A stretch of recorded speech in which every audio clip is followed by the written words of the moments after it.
Então tá, beleza. Bom, vamos falar sobre a Páscoa então, a ideia da história aí, né? Quando você pensa em Páscoa, qual é a primeira coisa que vem na cabeça? Ovo, os ovos, né? De Páscoa. Vou fazer um ovo aqui meio. E o coelho, né? Vou tentar desenhar um coelho aqui male, só pra gente ilustrar um pouquinho. Mas a ideia é essa comparação ao coelho e os ovos de Páscoa no comércio hoje em dia, né? Bom, a ideia da Páscoa é, será que ela está centrada no coelho e nos ovos, ou tem algo mais profundo? A palavra Páscoa, ela vem do quê? Qual é a origem da palavra Páscoa? Nós temos, é uma origem, para nós aqui já é latina, né? Mas no inglês era chamado de, por alguns, era chamado Passover. Pass, passagem, over, final, caminho final, última passagem ou passar por cima também, tem algumas traduções. Mas tem alguns que chamam ela de Easter. O que é esse Easter? Esse Easter é uma derivação da deusa Ostera. Quem era a deusa Ostera? A deusa Ostera era a deusa da primavera. A deusa da primavera, a deusa da fertilidade no antigo mundo que nós, germânico ou nos nórdicos, que nós conhecemos hoje como os alemães. A nação germânica, né? Vem de uma das tribos bárbaras que invadiu o Império Romano. O Império Romano cai em 476 por culpa das invasões das nações bárbaras, né? Engraçado é que a palavra bárbaro ou barbarus do grego era simplesmente um sinônimo de estranho, porque os gregos não entendiam o que os outros falavam. É como se eles falassem barbar ou para nós blá blá blá, e eles não entendiam. Daí o que falava outra língua eram os bárbaros estrangeiros. E aí, mas por culpa da queda do Império Romano, os bárbaros foram considerados as tribos violentas, né? A gente tem esse sinônimo de quem é bárbaro, é violento, não respeita, mas na verdade a origem da palavra é só quem é um estrangeiro. Bom, mas aí você tem aqui, né, a deusa Ostera. Qual é a moral da história? Qual é a Ostera Easter e passagem em Páscoa, né? E a origem da palavra mesmo, não Easter, já vou explicar o que é o Easter, mas Páscoa, Passover, é do hebraico, vou botar aqui, que pode ser transcrito como Pessa, ou passagem, ou passar, né? Passada, saída. De onde é que vem essa origem, essa palavra? Do mundo hebreu. Quem são os hebreus? Os hebreus foi quem deu origem aos judeus. Os judeus foi quem deu origem ao cristianismo, né? Onde Jerusalém, Israel, aquela região do mundo do Oriente Médio.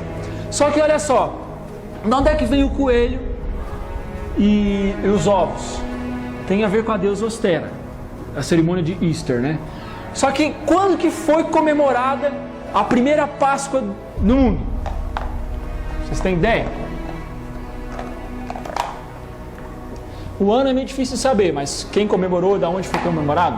Vou fazer uma timeline aqui para nós.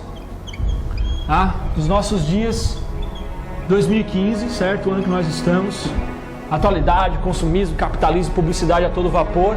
E nós temos o ano de mais ou menos, alguns estudiosos admitem, de 1447 antes de Cristo.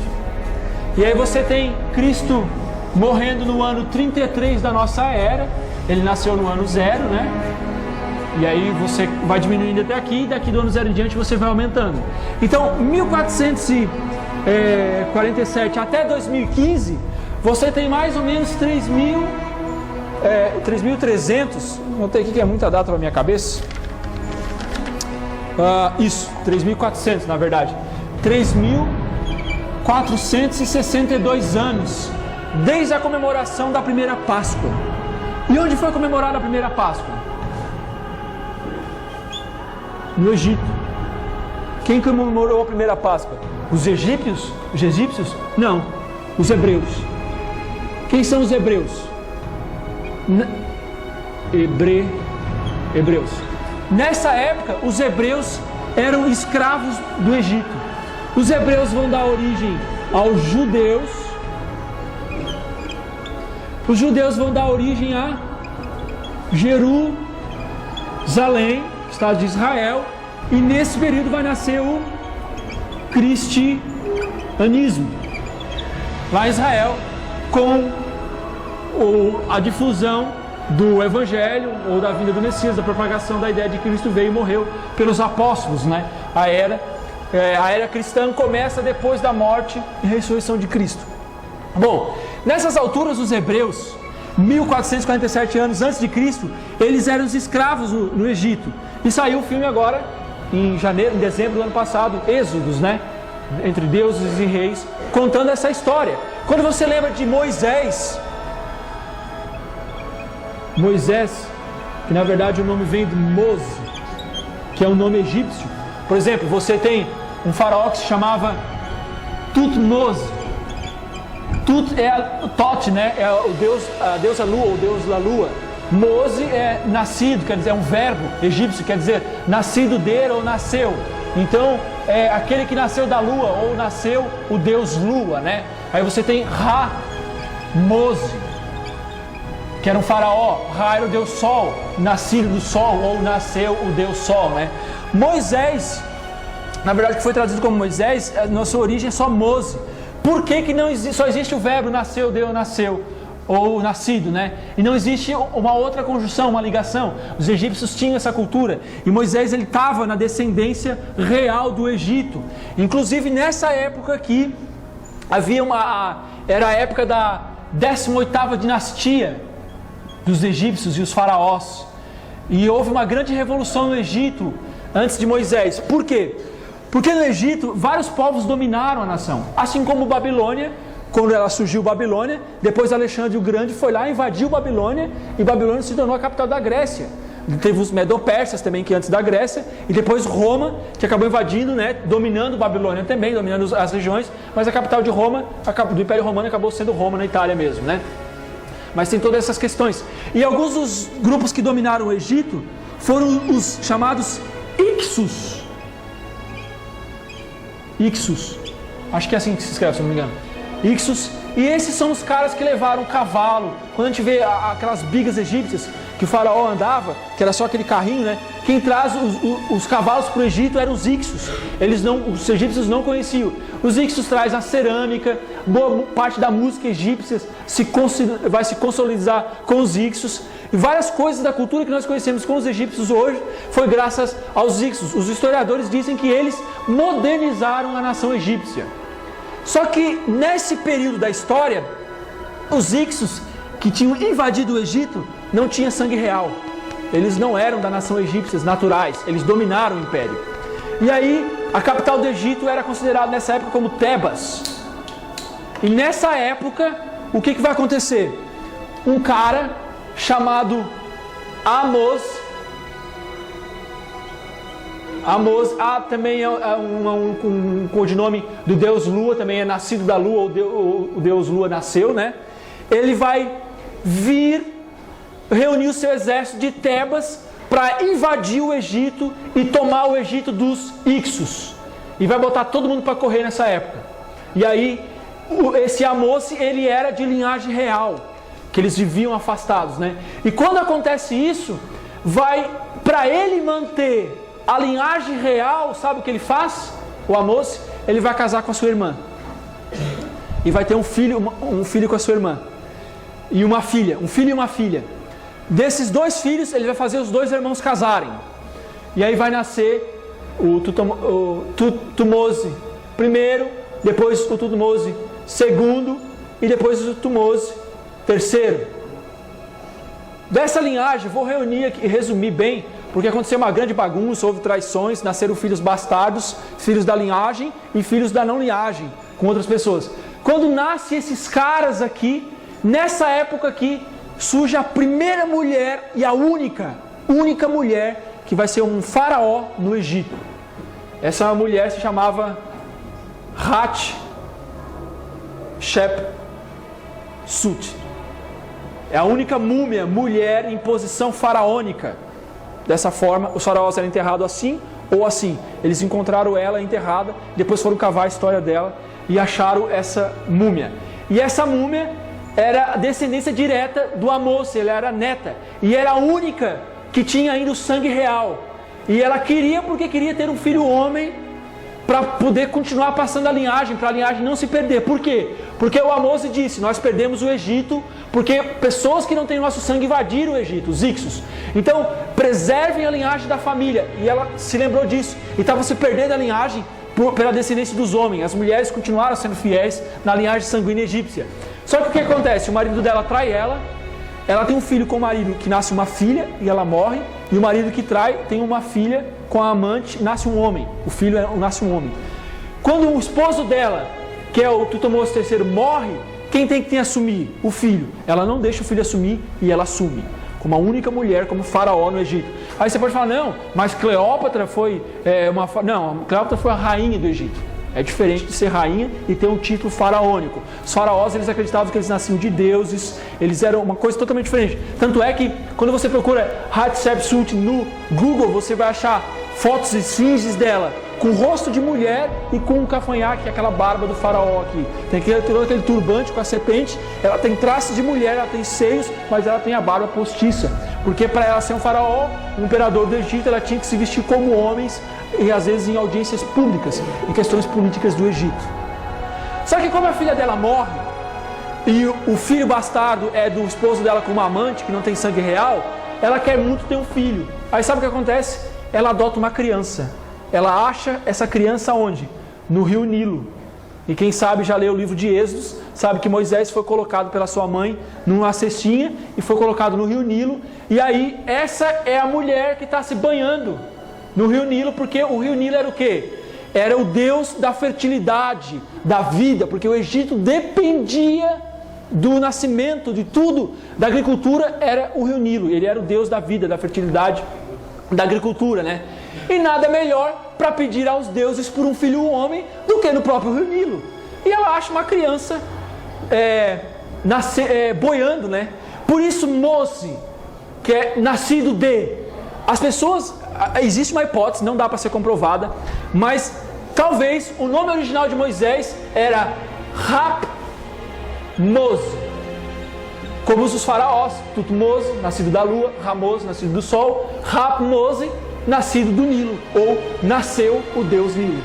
Só que como Moisés não acreditava nos deuses egípcios, porque ele era hebreu, e ele acreditava no único Deus, no Deus hebraico, o que acontece quando ele torna a idade adulta? Possivelmente ele riscou do nome dele o Rap. Aí ficou só Mose ou Moisés, como nós conhecemos hoje. Bom, então essa é um pouco da história naquele momento.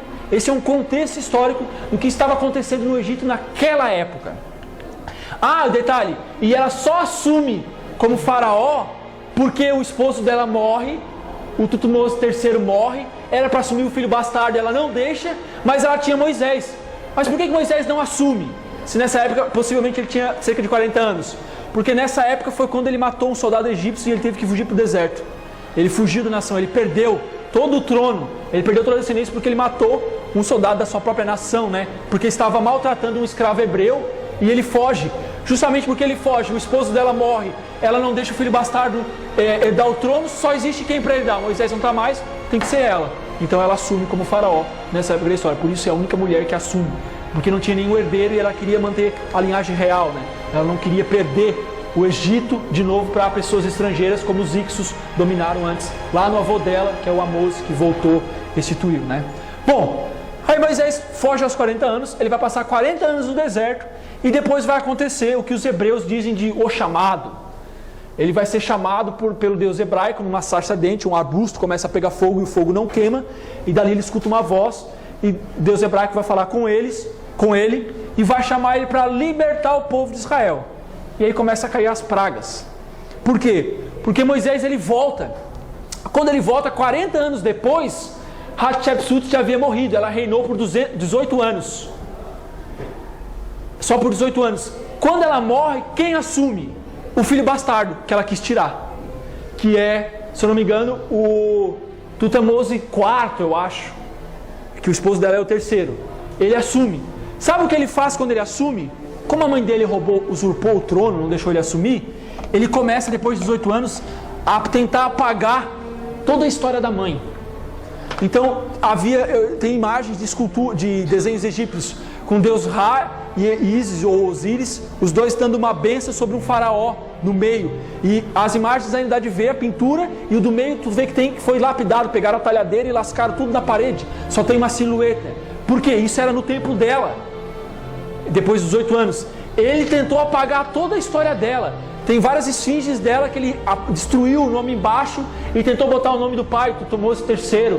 Ele tentou fazer isso, por isso que demorou só na década de 70 que foram achar a história dela, extremamente recente, da única mulher como faraó. E aí os caras começaram a cavar, eles começaram a entender. Por isso que pouco se fala disso, isso é muito recente.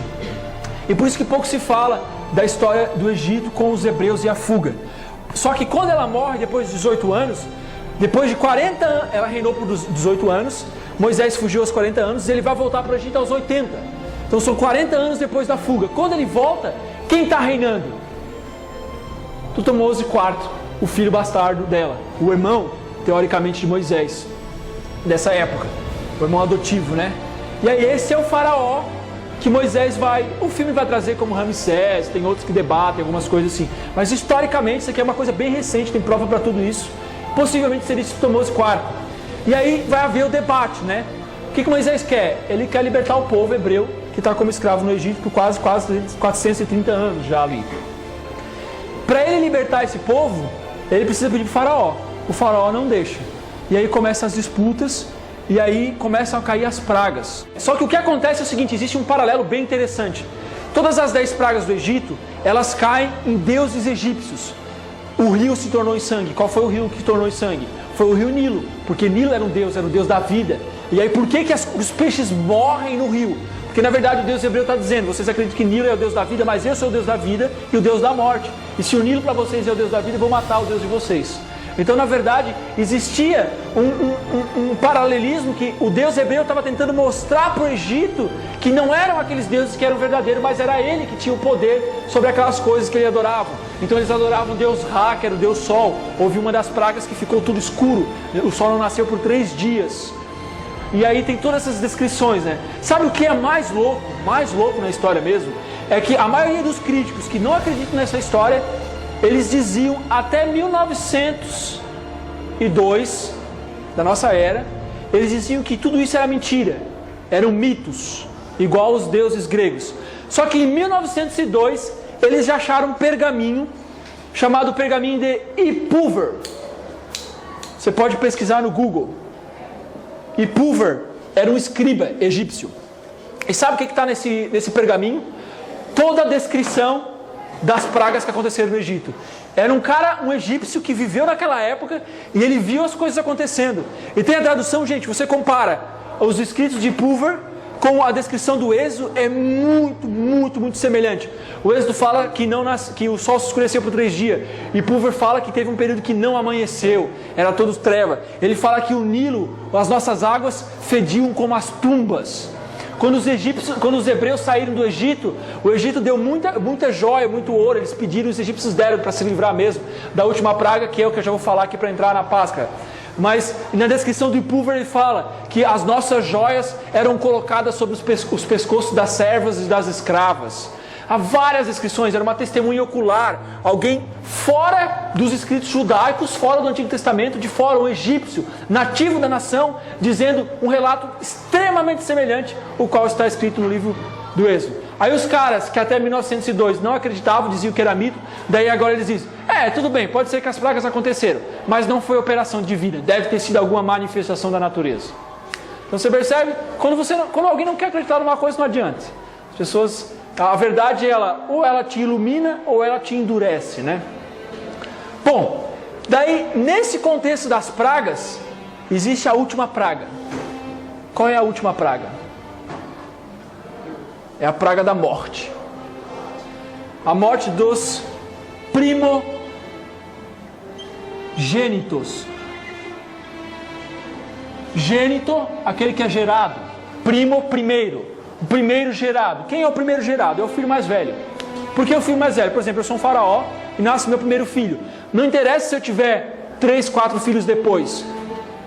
O primeiro homem é quem vai herdar o meu trono. Sempre era assim. O herdeiro é o primogênito. E aí, a última praga é a morte de todo primogênito do Egito. Independente se fosse egípcio ou se não fosse egípcio. Por quê? para tirar toda a descendência.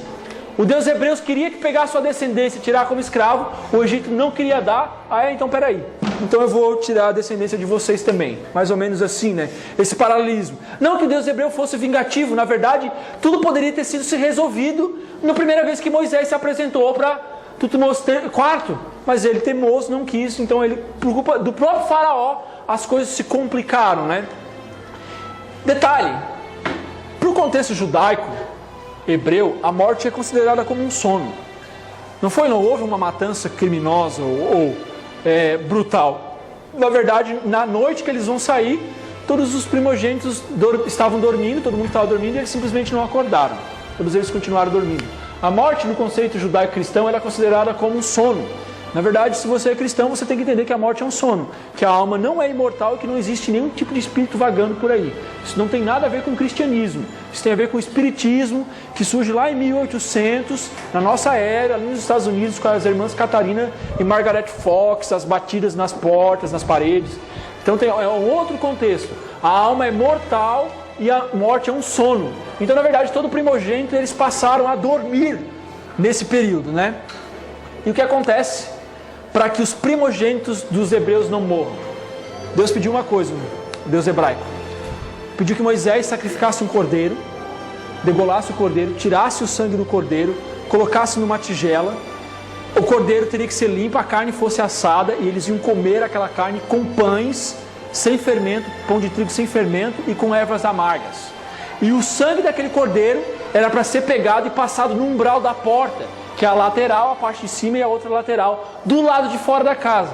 Por quê? Porque esse seria o sinal. Toda casa que tivesse esse sinal, quando o anjo da morte passasse sobre o Egito, ele passaria por cima da casa que tivesse o sinal e o primogênito daquela família não morria.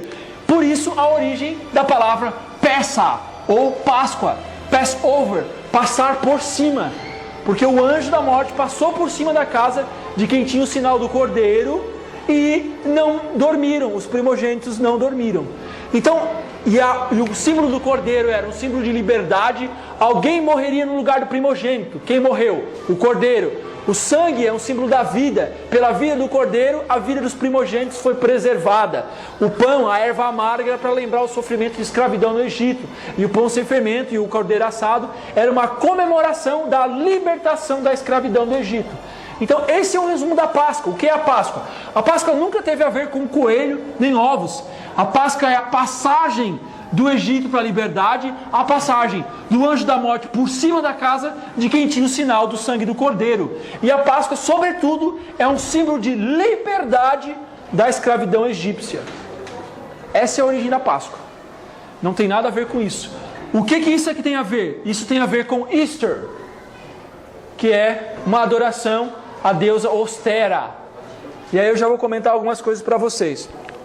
Por exemplo, o que aconteceu?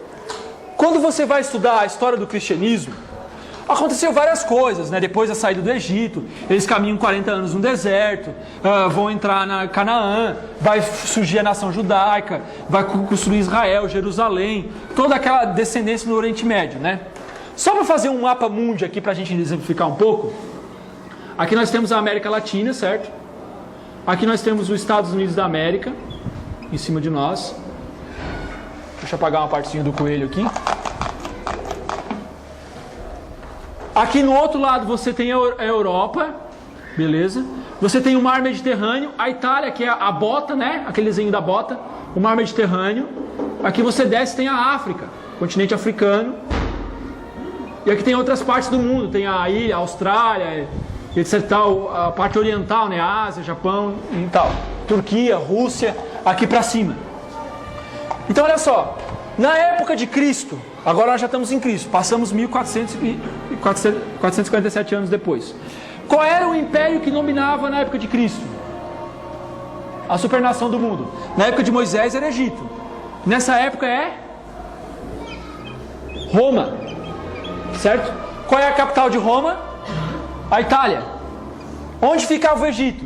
No norte da África. Aqui ficava o Egito. Então eles saíram do Egito, caminharam 40 anos no deserto, o Monte Sinai é por aqui, por essa região, e aí eles chegaram nessa parte do Oriente, que é onde fica Israel. Israel fica aqui, o Líbano fica em cima, a Síria, Damasco, toda essa região do mundo. E nessa época o império era o Egito, na época de Moisés. Caminharam até aqui, chegaram aqui mais ou menos nessa região, fundaram Jerusalém, que era a região dos oásis, uma região muito fértil, uma das mais férteis na região do Oriente Médio. E aí, quando passa 1000 e poucos anos, o Império Mundial se torna Roma. Roma dominava toda essa região do mundo. Isso aqui era considerado o mundo. E Roma era considerado o farol do mundo, a capital do mundo.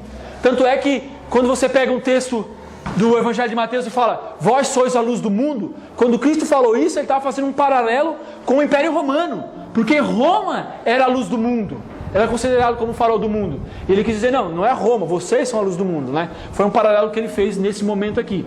Só que olha só, que ano o Império Romano cai? 476 depois de Cristo, o Império Romano cai. Ele cai por quê? Porque várias tribos, consideradas como as tribos bárbaras, que na verdade eram só tribos estrangeiras, vão começar a invadir o Império. O Império cresceu tanto, comercialmente falando, virou um centro comercial, todo mundo vinha fazer comércio com o Império Romano, e eles não conseguiram mais dar conta de coordenar tudo isso, e o Império começou a se fragmentar. E aí ele vai se fragmentar no quê? Nas 10 divisões da Europa. Então os francos vão se tornar os franceses, os alemanos vão se tornar os alemãos, e várias outras tribos vão dividir.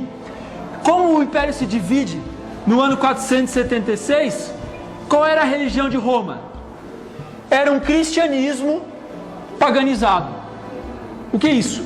É um cristianismo que tem descendências judaicas, das culturas dos hebreus, judaica, que tem todo o Antigo Testamento, misturado com os deuses pagãos de Roma. Então, por exemplo, quando você vai no Vaticano e vê a estátua de São Pedro, na verdade é uma estátua do deus Júpiter. Quando você pega uma estátua de Maria, na verdade é uma estátua de deusas de Ísis ou Osíris, que são descendências de egípcias, mas que também tem deusas femininas no Império Romano.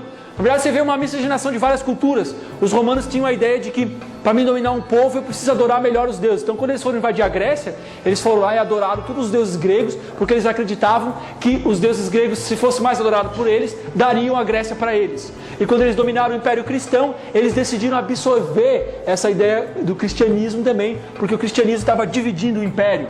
E aí eles pegaram o que era Deus greco-romano e transformaram em santos católico-cristão que nós temos hoje, porque na cultura judaica não existe santo, isso é questão de paganismo, misturação dos deuses com o cristianismo nessa época. E aí dessa época aqui, os germânicos, que são hoje a nação alemã, adoravam Ostera, a deusa da primavera. E a deusa da primavera tem uma história bem interessante. Sabe qual era o animal preferido da deusa? Os coelhos. E teve um dia no inverno que ela resolveu transformar um passarinho num coelho. Ela era uma deusa meio trapalhona, divertida, gostava de aprontar com as crianças, brincar com as crianças, e ela resolveu fazer isso. Só que, por um azar, na mitologia nórdica, germânica, ela não conseguiu fazer com que o coelho voltasse a ser pássaro. Aí esse coelho, que era um pássaro, ficou um coelho que botava ovos, porque os ovos, quem bota é pássaro. Quem já viu o filme de desenho animado A Origem dos Guardiões? Que tem ali o Jack, que é o que congela, tem o Papai Noel, tem o sonho, né, a fumacinha amarelinha, e tem o coelhinho. E qual é a jogada do filme? A jogada do filme é distribuir os ovos para todas as crianças antes que chegue a Páscoa, certo? Tem a fala do dente também. Quem é esse coelho do filme? Esse coelho do filme é o pássaro de Ostera, que foi transformado em coelho e que brinca com as crianças e que tem que dar os ovos coloridos para as crianças. E é por isso que quando entra na toca do coelho, como é que é o mundo na toca do coelho no filme? É tudo colorido, tudo verde, tudo cheio de flor. Símbolo do quê? Da primavera, símbolo da vida, da fertilidade. Então, na verdade, coelho e ovos não tem nada a ver com ser liberto da escravidão egípcia. Ter um cordeiro, alguém que morre no seu lugar. Cara, isso aqui é muito mais profundo, cara. Isso aqui é muito mais histórico. Isso aqui é muito mais intelectual do que uma adoração pagã de um pássaro que vira coelho e bota ovos e que é trapalhão e vai brincar com as crianças e está aí na história, a gente não sabe de nada disso. Então essa é a origem pagã e não judaica cristã, né?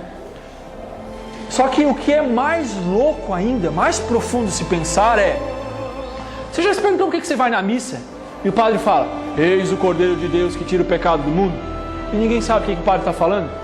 Quem é o Cordeiro de Deus que tira o pecado do mundo? O Cordeiro de Deus que tira o pecado do mundo era o Messias. Hebraico, judeu. Cristo era... Por quê? Porque o símbolo desse Cordeiro sacrificado, a vida do Cordeiro, que é o sangue que está na porta, pagou o preço da morte dos primogênitos e deu liberdade, era um símbolo de liberdade da escravidão. E Cristo, a Páscoa verdadeira, era um tipo da verdadeira liberdade que o Messias daria ao mundo. Ele morreria em troca de todos os herdeiros do reino, né? Ele faz com que toda a humanidade seja herdeira. Não é mais só o primeiro filho, mas agora todos os filhos são herdeiros do reino, que não é deste mundo, mas é um reino celestial, né? É um reino que está dentro do coração humano. E é ele que morre em troca da liberdade. Mas eu sou livre. Não, você não é livre não, cara. Nós somos presos ao nosso egoísmo. Nós não somos livres porque nós somos presos à nossa cobiça, à nossa inveja, à morte, à destruição, à vingança, à doença.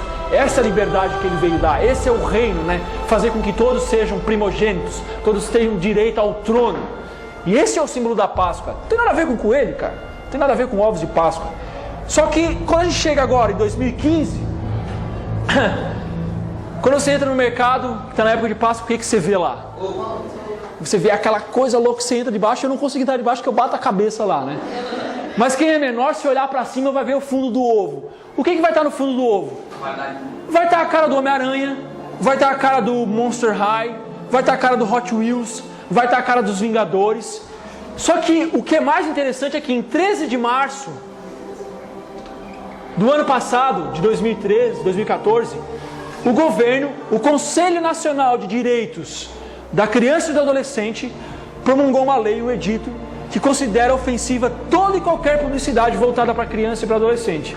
Em outras palavras, surgiu uma lei que proíbe o uso de publicidade ofensiva. E a ofensiva é justamente essa ideia de rotular um produto com um ídolo, com um super-herói, com uma boneca, com alguém famoso e vincular o brinquedo ao brinde. Porque isso vai induzir as crianças. Você quer o chocolate ou você quer o que está dentro do chocolate? Claro que as crianças, todo mundo vai querer o que está dentro. Porque se você quiser o chocolate mesmo, olha só que loucura. A loucura que é isso aqui, cara. Lacta. Um chocolate da Lacta ao leite. Uma barra de chocolate com 150 gramas custa R$ 5,66, mais ou menos. O mesmo chocolate num ovo de 170 gramas, só 20 gramas a mais, que é basicamente 2 quadradinhos da barra, custa R$ 31,90. Vamos arredondar para R$ 32,00. Com R$ 32,00, quantas barras eu consigo comprar? Cara, eu consigo quase 1 quilo de chocolate. Mas nós somos enganados. Mentiram para nós dizendo que a Páscoa tem a ver com coelho e com ovos, que não tem nada a ver. Páscoa tem a ver com peça, liberdade, passar por cima. Páscoa tem a ver com sacrifício, com honra, com liberdade de coração, de consciência do ser humano. Essa é a verdade da Páscoa. Não tem nada a ver com ostera, com primavera, com brincadeira de criança. E os caras, além de apagar a história para nós, não contar a história para nós, os caras estão zoando na nossa cara. Velho, você vai comprar quantos quilos de chocolate com isso aqui, cara? Quantas gramas de chocolate? Mas a gente está preocupado em quê?